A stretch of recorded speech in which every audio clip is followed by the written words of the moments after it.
আজকে সকাল সকাল রান্না সেরে নিয়ে রেডি হচ্ছিলাম বরকে নিয়ে একটু বেরানোর জন্য। এমন সময় ছেলে এসে বলল, মা আমিও যাব। আমি কোনোদিনও যাইনি। ছেলেকে রেডি করে নিয়ে নিজেরাও রেডি হয়ে বেরিয়ে পড়লাম দুপুর দুপুর। আমরা চলে এলাম সল্টলেক সেক্টর 1, তোমাদের সেই পরিচিত skin care treatment centre the কুইনে। দিদি প্রথমবার ছেলেকে দেখে অবাক, ওর সাথে অনেক কথা বললো, আদরও করলো। তারপর আমার স্কিনের কিছু সমস্যার কথা বললাম দিদির সাথে। আমার প্রবলেম অনুযায়ী দিদি আমাকে সাজেস্ট করলো এই প্রোডাক্টগুলো। গরম পড়তে শুরু করেছে, ছেলেকে স্কুলে নিতে দিতে গেলে দিদি সাজেস্ট করলো দি কুইনের এই সানস্ক্রিনটি, যেটা রোদে 3-4 ঘন্টা প্রোটেকশন দেবে স্কিনকে। আর শুধু তো মুখের যত্ন নিলেই হবে না, বডিরও তো যত্ন নিতে হবে। তাই নিয়ে নিলাম কস্তুরি হলুদ দিয়ে তৈরি দি কুইনের এই বডি ক্রিমটি, যেটা ইউজ করলে ফুল বডি হয়ে যাবে ব্রাইট। আর নিলাম একটা ডিটান স্ক্রাবার, যেটা মাত্র সপ্তাহে একবার ইউজ করলেই হবে।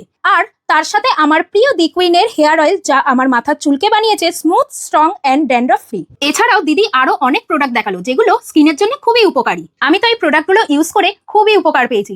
তোমরাও যদি এই প্রোডাক্টগুলো ব্যবহার করতে চাও, তাহলে স্ক্রিনে দেওয়া নাম্বারে অবশ্যই হোয়াটসঅ্যাপ বা মিস কল করো।